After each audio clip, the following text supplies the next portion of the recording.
Assalamualaikum warahmatullahi wabarakatuh.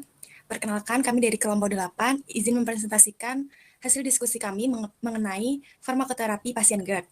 Saya Chandrawati Puspanegara, NIM 34, dan teman-teman saya, Jenita Dwi Adianti, NIM 16, Ahmad Fauzi, NIM 58, Alfianti Septi Dwi Cahyani, NIM 74, dan Syaika Syahida Waluyo, NIM 90.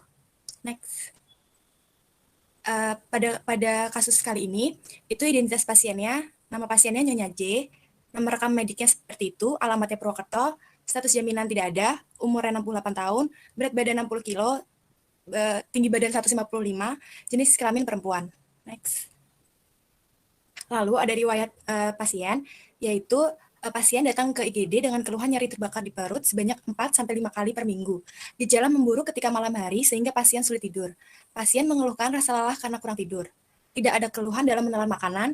Pasien menyatakan sebelumnya sudah mengonsumsi obat dari dokter untuk meringankan gejala. Meskipun gejala berkurang, pasien merasa hal tersebut masih mengganggu. Tidak ada riwayat penyakit, riwayat obatnya lansoprazol 30 mg 1 kali 1 hari, diberikan secara per oral selama 3 minggu. Setelah menggunakan lansoprazol, gejala membaik. Terus riwayatnya tidak merokok, tetapi kadang minum wine beberapa kali seminggu. Ada alergi kacang dan didiagnosis penyakit GERD. Next. Terus ada parameter penyakitnya seperti disebutkan di atas, di slide. Lalu ada data laboratorium, SGPT, SGOT, dan leukosit. Ada pemeriksaan penunjang lainnya, yaitu EGD, grade B, esophagitis, normal gastric and duodenal mucosa, small hiatal hernia, biopsy result of esophagus and stomach are negative for atypical cells and H. pylori. Next. Untuk yang selanjutnya itu ada dasar teori.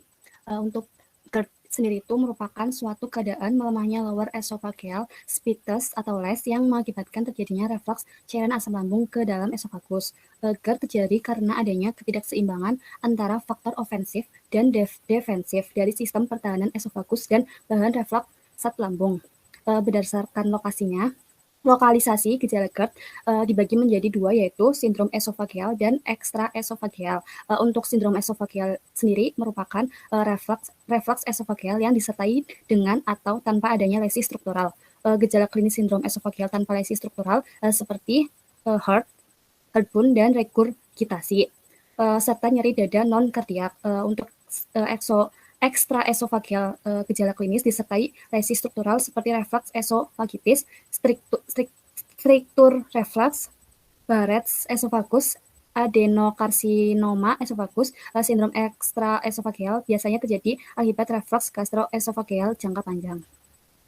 Untuk faktor resikonya itu, yang pertama ada obat-obatan. Untuk contoh obat-obatan sendiri itu seperti teofilin, antikolinergik, beta adrenergik, nitrat, kalsium channel blocker. Dan untuk makanan, contohnya itu ada coklat, makanan berlemak, kopi, alkohol, dan rokok. Untuk hormon umumnya terjadi pada wanita hamil dan menopause. Pada wanita hamil, menurunnya tekanan les terjadi akibat peningkatan kadar progesteron. Sedangkan pada wanita menopause, menurunnya tekanan les terjadi akibat terapi hormon estrogen. Untuk yang selanjutnya ada struktural. Umumnya berikatan dengan hiatus hernia. Selain hiatus hernia, panjang les yang lebih dari kurang dari 3 cm juga memiliki pengaruh terhadap terjadinya GERD itu sendiri. Untuk yang selanjutnya ada indeks massa tubuh atau IMT. Semakin tinggi nilai IMT, maka resiko terjadinya GERD juga semakin tinggi. Untuk yang selanjutnya ada resiko terjadinya GERD juga semakin tinggi. Untuk yang selanjutnya itu termasuk usia yang lebih tua, merokok, kecemasan, dan depresi. Faktor yang tidak terkait resiko itu berdasarkan data dari penelitian dilakukan oleh Wei et al. 2019 terhadap 1.837 peserta dari pusat pemeriksaan kesehatan, dapat disimpulkan bahwa minum teh atau kopi dan menambahkan gula atau susu tidak terkait dengan gejala reflux itu sendiri atau GERD. Untuk selanjutnya itu ada penata laksanaan kasus menggunakan metode swab. Yang pertama, tanggalnya itu tanggal 13 September. Untuk problem mediknya itu adalah GERD. Terapinya tuh pasien telah diterapi lansoprazol 30 mg 1 kali 1 hari per oral selama 3 minggu. Dan pasien gejala membaik namun masih mengganggu. Untuk subjektifnya itu nyeri terbakar di perut 4-5 kali per minggu. Gejala memburuk saat malam sehingga pasien tuh sulit tidur.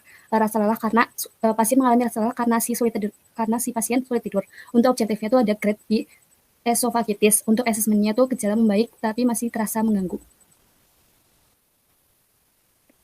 Selanjutnya, tujuan terapi. Tujuan terapi paling utama yaitu menghilangkan keluhan pasien, mengurangi rasa mual dan muntah pasien, mengatasi agar pasien tidak terbangun di malam hari dan hilangnya rasa heartburn dari pasien. Lalu terapi non-farmakologis. Terapi non-farmakologis itu berupa perbaikan gaya hidup. Seperti yang pertama, penurunan berat badan pada pasien obesitas, meningkat peninggian ujung kepala saat tidur, mengkonsumsi makanan dalam jumlah kecil, menghindari makanan atau obat yang dapat memperburuk penyakit GERD. 5. Tidak tidur selama minimal 3 jam setelah makan, berhenti merokok, dan menghindari alkohol. Next. Selanjutnya, plan terapi pemilihan untuk kasus. Plan atau tujuannya itu untuk meringankan atau mengurangi gejala, mengurangi frekuensi dan durasi refluks gastroesofagus, meningkatkan penyembuhan mukosa yang mencegah berkembangnya komplikasi. Tepat indikasi, pasien diketahui mengalami keluhan dada panas atau heartburn. Lalu terapi yang disarankan berupa obat golongan PPI atau H2RA. Dari data pasien telah menerima pengobatan obat golongan PPI berupa lansoprazol dan gejalanya membaik namun masih mengganggu. Selanjutnya, plan terapinya yaitu meningkatkan PPI yang sedang digunakan atau menggunakan obat PPI lain, misalnya esomeprazol. Esomeprazol dipilih karena penggunaannya sekali sehari sama efektif dengan peningkatan lansoprazol 2 kali sehari. Tepat obat, penyakitnya GERD, lalu dipilih rekomendasi berupa PPI. PPI dipilih karena memiliki efektivitas yang serupa dengan terapi pembedahan. Jika dibandingkan dengan obat lain, PPI terbukti paling efektif dalam mengatasi gejala GERD. Apabila gejala tidak membaik setelah terapi inisial atau terapi awal, atau gejalanya masih mengganggu, terapi dilanjutkan dengan dosis ganda selama 4-8 minggu atau menggunakan obat PPI lain yaitu esomeprazol. Karena penggunaannya esomeprazol sama efektif dengan peningkatan dosis lansoprazol 2 kali sehari. Pemilihan esomeprazol juga dapat meningkatkan tingkat kepatuhan pasien dalam mengonsumsi obat karena penggunaannya cukup 1 kali sehari. Selanjutnya, tepat pasien, esomeprazol diketahui memiliki kontraindikasi pada pasien yang memiliki hipersensitivitas, antara lain anafilaksis, angioedema, bronkospasme, nefritis, tubulointestinal akut, dan urtikaria. Pada kasus pasien diketahui berusia 68 tahun dan tidak ada informasi terkait hipersensitivitas. Jadi, menggunakan esomeprazol aman untuk digunakan. Selain itu juga, dari data pasien tidak memiliki masalah dalam penelan, sehingga dapat diberikan obat tablet atau kapsul. Tepat dosis, obat diberikan secara per orang dengan dosis 20 mg 1 kali sehari yang digunakan 4-8 minggu. Esomeprazol diminum 1 jam sebelum sarapan. Untuk kapsul harus segera ditelan dan tidak boleh dikunyah. Esomeprazol diminum sehari sekali pada pagi hari, lalu diberikan selama 4 minggu karena bukan terapi awal, jadi tidak perlu diberikan terlalu lama. Waspada efek samping obat. Efek samping yang umum terjadi adalah sakit kepala, diare, rasa kantuk, mulut kering, dan kelelahan. Untuk kekhawatiran terkait penyakit, gastrik malignansi, gangguan hati, dan gangguan ginjal. Next. Selanjutnya, form KIE dan monitoring obat. Nama obat, dosis. Nama obat esomeprazol dengan dosis 20 mg 1 kali sehari. Aturan pakai, esomeprazol diberikan sekali sehari 1 jam sebelum makan. Jumlah obat yang diberikan 20 mg 1 kali sehari dengan total 28 kapsul selama 4 minggu. KIE, manfaat obat. Esomeprazol mengatasi GERD dengan menekan sekresi asam lambung sehingga mengatasi rasa terbakar di perut. Hal yang perlu diperhatikan yaitu kapsul tidak boleh dibuka dan digerus granulnya. Untuk monitoring, keberhasilan yang dimonitoringnya yaitu hilangnya rasa nyeri terbakar di perut dan tidur menjadi teratur. Lalu untuk efek samping obatnya, sakit kepala, diare, rasa kantuk, mulut kering, dan kelelahan. Untuk target keberhasilan, yaitu rasa nyeri terbakar di perut berkurang, gejala membaik saat malam hari, sehingga pasien dapat tertidur nyenyak, erosi teratasi, dan kondisi mukosa lambung membaik. Next.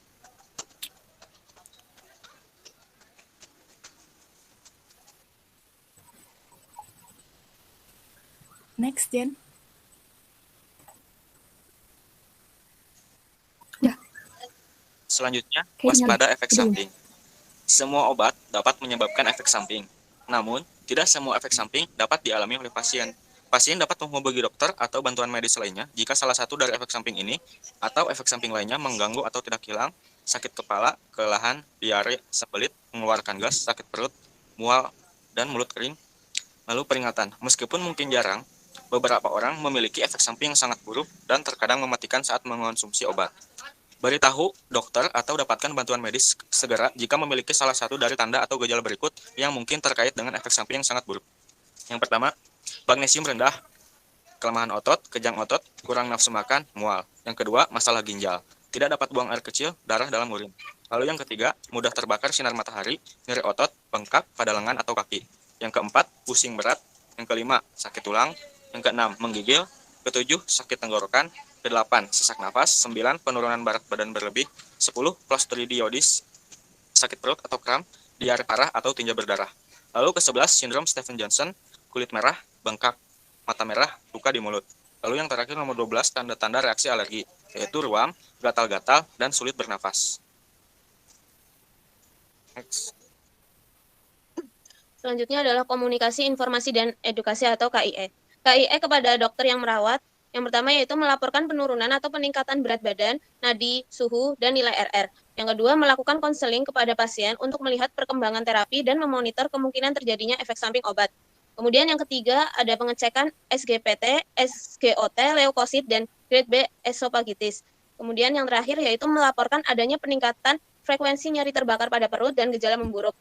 Selanjutnya KIE pada perawat. Yang pertama perlu dilakukan monitoring terhadap rasa nyeri terbakar di perut dan gejala memburuk.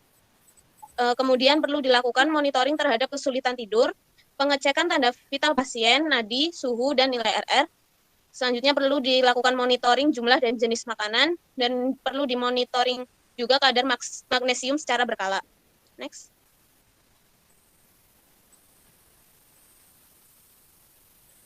Selanjutnya ada KIE kepada pasien dan keluarga pasien.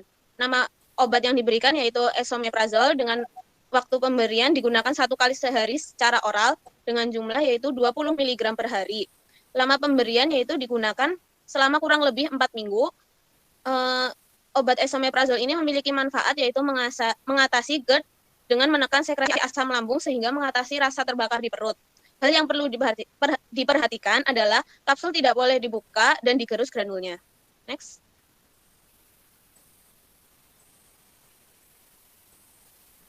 Kesimpulan yang didapat dari presentasi ini yaitu Nyonya J, 68 tahun, didiagnosis menderita GERD dengan keluhan nyeri terbakar di perut sebanyak 4-5 kali per minggu. Gejala memburuk ketika malam hari sehingga pasien sulit tidur. Pasien sebelumnya sudah menerima terapi menggunakan lansoprazol, namun gejala tersebut masih mengganggu. Berdasarkan kondisi pasien, kami menyarankan pasien diberikan obat esomeprazole 20 gram per hari sekali untuk mencapai tujuan terapi pasien.